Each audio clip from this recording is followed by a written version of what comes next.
A new 800 billion would it be to help a collapsed economy. That's right, 800 billion would it be.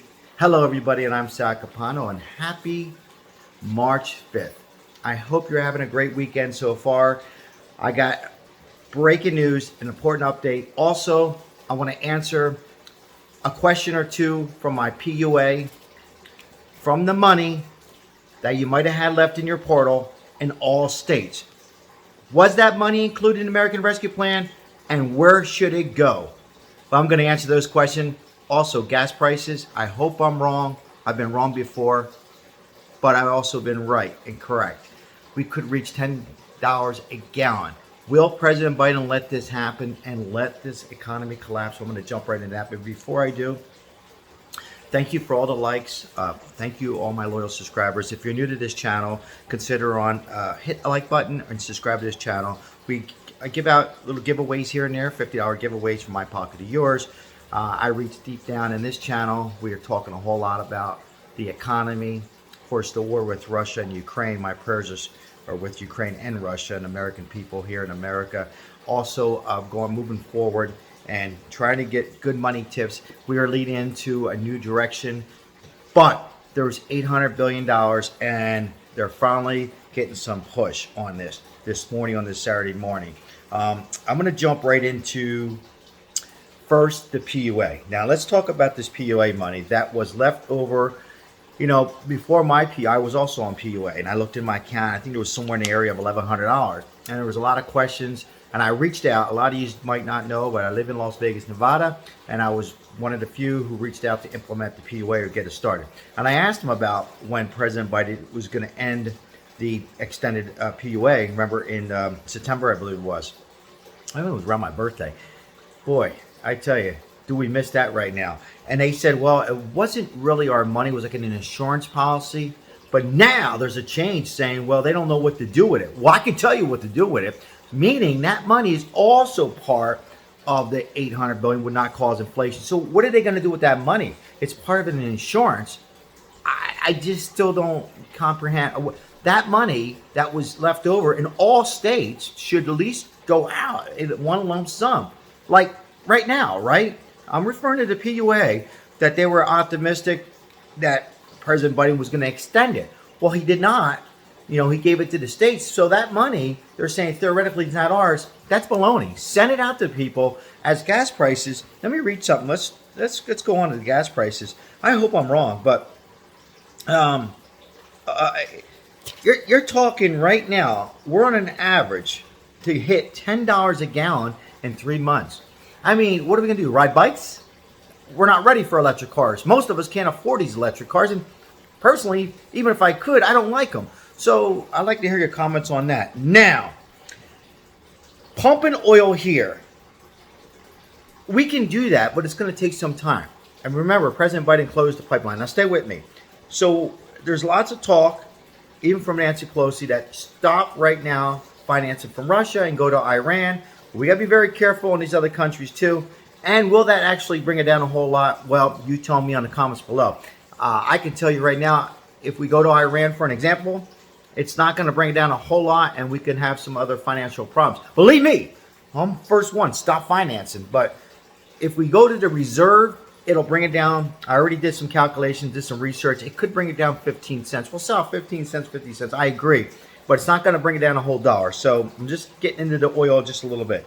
Now, 2022 right now versus 2020. Now, remember, 2020 was the COVID relief from two stimulus from former President Donald J. Trump, and they used a lot of the money.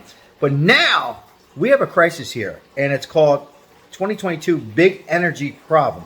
Let me read something here. Elon Musk, richest man in the world, if we don't fix this problem now, the economy will collapse. I quote, energy, we got to watch it very closely. I am not one to hand out stimulus checks, but if there's money, he says, Elon Musk, then we need to get it money exchanged now, or we're not going to have an economy. Now, I don't want to scare everybody, but these are facts.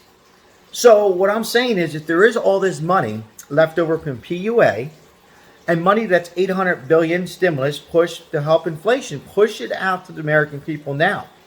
Push it out on monthly payments. If you don't want to do a big stimulus check, do something as this war is continuing. So I'm asking, and I tell you, and a lot of YouTube channels are starting to talk about it, so I applaud them.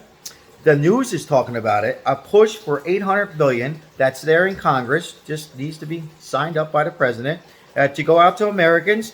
And look, it's not a Band-Aid. It would help Americans struggling. Wouldn't you like $300 a month for a couple months? I mean, what do we do? How are people going to exchange money? People need new tires in a car. People need to get point A, point B, the same job that's going to cost some. I read an article the other day. That lady, she's paying an extra $100 a week. This is starting to add up, an extra $400 a month that's cut into her mortgage. Pay Peter to pay Paul. This is some serious times. So it's either our economy will collapse. Let me repeat it. If we don't do something with oil or give out some, I'm not even going to call it stimulus, relief for the people, then we're going to collapse the economy. Do you understand? Please, if you haven't liked or shared this video, share this video. Get it out there to many people. I'm doing all I could. I'm speaking to representatives. I'm speaking to Senator Cortez. She's a U.S. Senator here in Nevada. I am reaching out, sleeping less and less to get this out. Send this money out. Even former President Donald Trump says American people are struggling. Would we see this if Donald Trump was in office right now? Leave in the comments below. Now, before I end this video, there's reports from a very reliable source of mine that President Biden is shaking around the White House. By the way, I wish him well. I mean that. We don't want any. He's shaking. That's a sign. Could be a sign of just. It could be a sign of Parkinson. Okay, which could be bad. Also, old age. We all can shake. If I have too much coffee, I shake. It could be from the coffee, but I doubt it. That worries me. A president, he's shaking. Whether this Russia thing's gotten to him, but these are people that are very close to him. The majority of them are in his own party that he's shaking. In fact, my wife said she's seen him shake the other day when he was sitting down talking about banning oil from Russia. That's not a good sign. This is the president of the United States. You got to have some energy. So, should it, all joking aside anymore, and I'm talking to Democrats, friends of mine, Republicans, all people. It's not even a party issue anymore. Should he just step down? I don't know the answers, but it's starting to worry me. We could have a World War III. We were this close to have one with that nuclear plant, getting bombed. That's the largest nuclear plant in Europe, by the way. If you didn't hear, they got that fire out in time. This is serious times. Again, I don't want to worry you. Better days to come. But is it time for President Biden just to step down from office? Was he too old to get involved? Why did the Democrats select President Biden than maybe picking somebody younger? Leave me in the comments below. Hey, listen, everybody. Take it easy today. One day at a time. Tomorrow's another day. And better days to come. I like this. And there's always a solution on my channel. Thank you for watching. Share the video if it helps you out. Be optimistic. I'm optimistic. Hopefully they use some of this money. They wake up, some of these senators and governors, say, let's use this remaining PUA money, and 800 billion would it be. Thank you for watching. God bless everybody, and ciao.